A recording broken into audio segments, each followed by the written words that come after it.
After a trip to the junkyard, a gasoline bath, and then a scrub down with some detergent, I'm rewarded with this.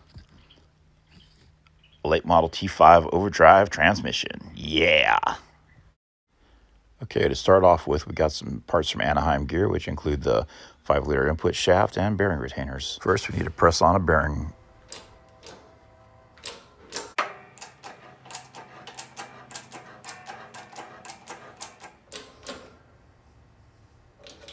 Feels like it.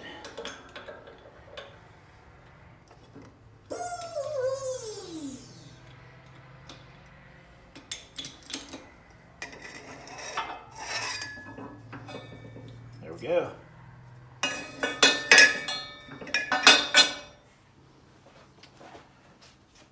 Okay, so back here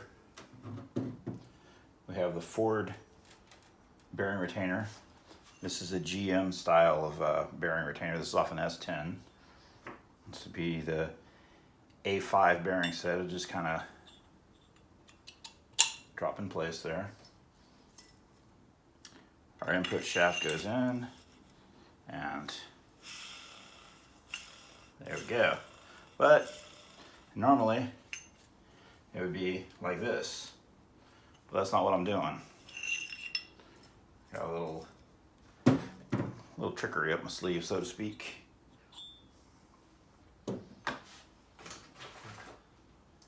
I'll just say this: goodies, goodies, goodies. Okay, nice. Got a hardware kit. Got some instructions. Cool flyer.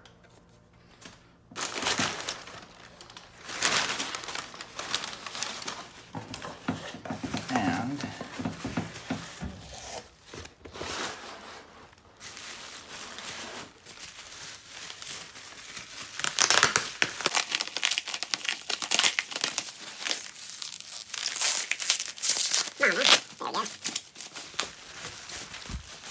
oh wow, that's gorgeous. One genuine, made in the USA, made in Idaho, as a matter of fact, adapter. And it goes like this. I'm gonna drop these countersunk screws in there.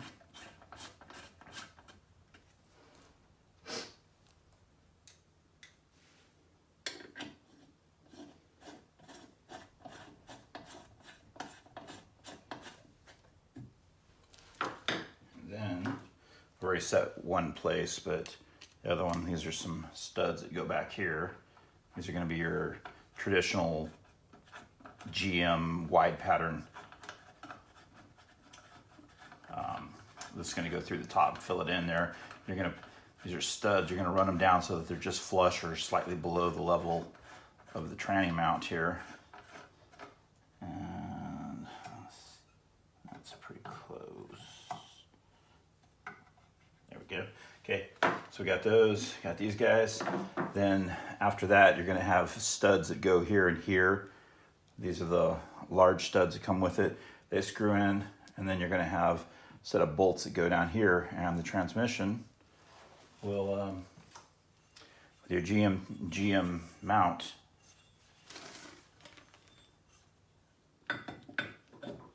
drop right in place. There's one other issue, that the length on this snout, the instructions make it very clear this needs to be trimmed from the back of the mounting base where my pinky is up to the top up here to 3.65, which is what, 3 5/8. So you're going to take about 3/4 of an inch or so off the length of it. At this point, we'll remove the factory bearing retainer so we can gain access to the extended length input shaft. Now for this part, I'm going to elevate this slightly, give it a few wiggles.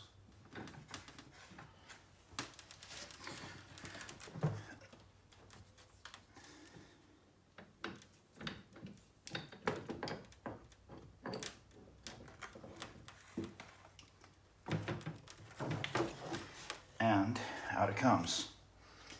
You notice there's a relief right here. That's to allow it to cross the gears. You also notice we kept all of our bearings and everything in place. Yay. Wasn't really looking forward to taking this whole thing apart. Okay, now the next thing we do is we take out, got this nice little roller bearing here. Then you've got this little spacer piece right on top of the individual needle bearings, and those are our 15 bearings we need to remove. We'll just try to take those out. Those are why I tipped it forward, because you don't want to go fishing these out of that transmission. It's not going to make for a fun day. Okay, for the next part, I'm going to use some, you can use grease, but I bought some of this before. It's Assembly Goo, just a brand, but it's a tacky transmission assembly lube. Take a little bit of this, not too much, just real light. Just kind of put it in there. It's pretty tacky. It's going to help me keep the rollers in place. The other thing is that inside here, right below my finger, there's a little slot in there. That's for oil. Don't go clogging that thing up, because you can have a lot of problems if you do. There's no lubricant to get in there. You clog it up.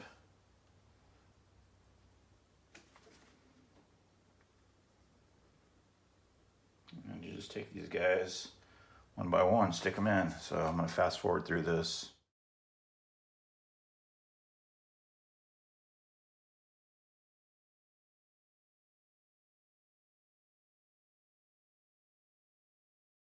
All right, next step, we're going to take this Torrington bearing and we'll stick it back in here where it goes. Also make sure that your synchronizer ring, this one slipped on me a little bit, but it just popped right back in, no big deal. Okay, same thing, then we're going to take this little spacer for the needle bearings, and it just slips right there onto the main shaft. Now at this point, remember I told you there's a relief right here. It's got to clear this gear, so when we put it in here,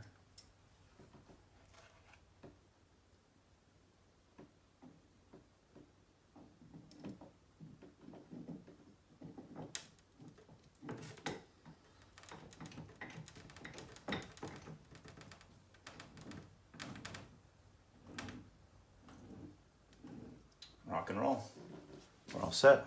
Okay, our next step is to get the old race, and there's a shim underneath it out. I try, a lot of times they'll fall out, but this one's kind of stiff, so I figured we'll just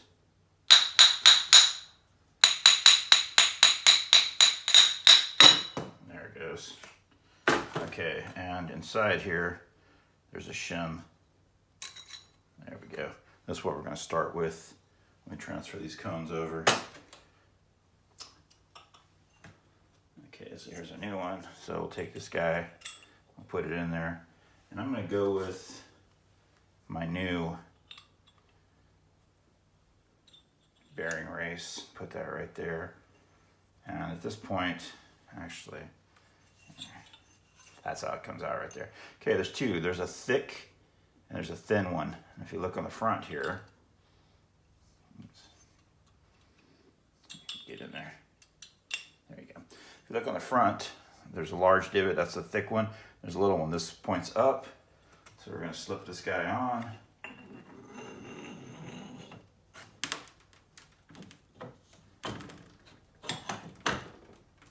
So it lines up right there.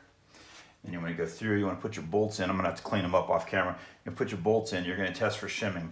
I'm not going to go through all of this on how to shim and everything.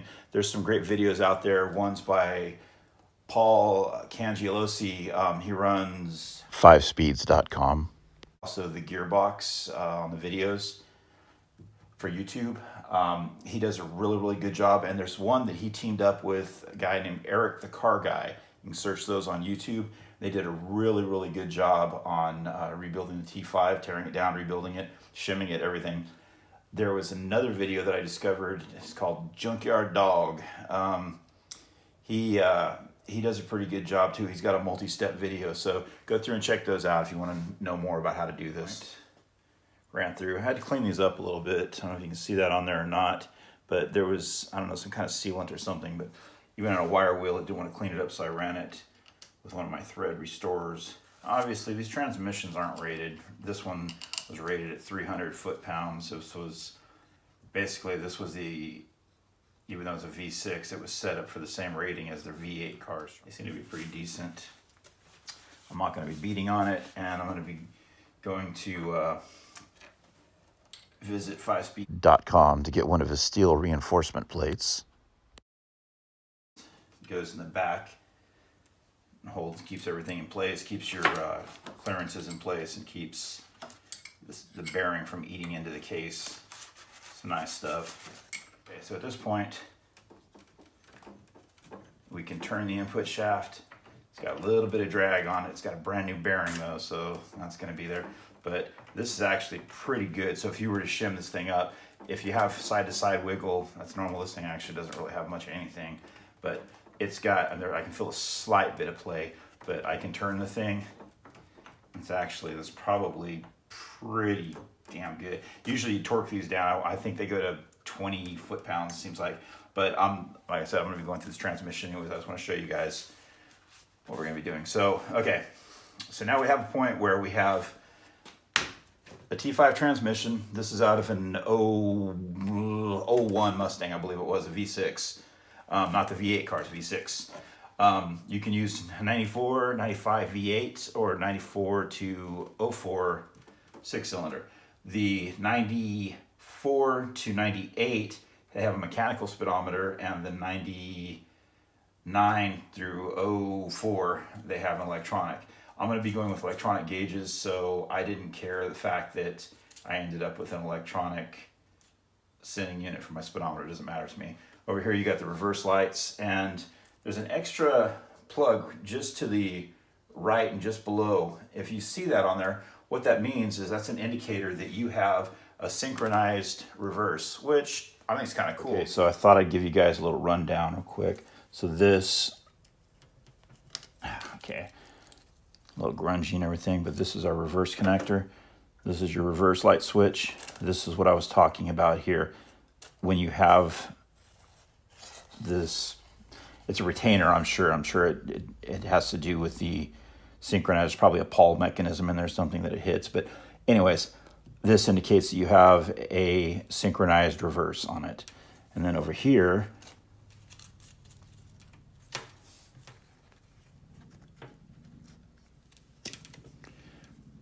this is our electronic speedometer. So anyways, this next step, I'm going to go ahead and show you what it looks like all put together. All right, now for the part we've all been waiting for. Got these upper studs, slip this guy through. One stud there, one stud there. Voila. One T5, Ford T5 mounted to a Pontiac bell housing. This is the same bell housing Oldsmobile used, and it's got a pocket on it so Buick could use it. Cadillac could if you wanted to really be crazy. And the Chevrolet bell housing is going to be similar. It's obviously Chevy pattern is different than the rest of GM. But yeah, it's going to be the same effect though. So any of you guys out there looking at this for a small block, it's going to be the exact same idea. The bracket goes through. You got the two bolts, one on this side, one on that side. I love the fact it's got studs. It's going to help you align it when you stick it on. And when you go to remove this from the junkyard, you're going to find out these are a pain in the ass to take out. So you have some long extensions to get underneath there to muscle out the factory bolts as they're in there tight too. All right, I'm going to give you a shot from the front. We're looking pretty good right here. This is the factory. This is where your fork would go to attach right here. So you have options at this point. You can go hydraulic throwout bearing, which is going to change this stud or this bolt out for a stud, and then it slips on and you can just run them out the side right here, right through this hole. You can go with your traditional one, like I said. Something extra I want to show you guys, thought I had. You'll notice that on the right hand side there's the nipple sticking out. That's your traditional clutch fork, the pivot ball. And in the center there's this funny looking input shaft bearing retainer. That's actually from let's say like mid 80s through, let's call it 87 for sake of argument, but I think it's earlier than that. But up through like 2002, the F bodies, the Firebird and Camaro, that's going to be the hydraulic bearing retainer. So it mounts right here and right there. You'd have to space it out some, but it has me thinking about things. I mean, the easiest solution, just use the mechanical linkage. You've already got everything there for it. The clearances are on the side of the bell housing for the boot. The fork slips right in. On the retainer, the factory throwout bearing will ride up and down on it because it's all GM stuff. The only thing that's not is the Ford disc. I used one for a 91 5-liter Mustang, which I'm sure there's probably decades of years of 10.5-inch 10 spline Ford clutch discs that'll work. But this is very interesting to me. It's all coming together, kind of playing around with things, see how I want to do it, because there's not a lot of room for headers and for different things where the mechanical linkage goes. So it's definitely an option. Anyways, there we have it. All right. Thanks for watching. Hope this helped some of you guys out. And yeah, keep on car crafting.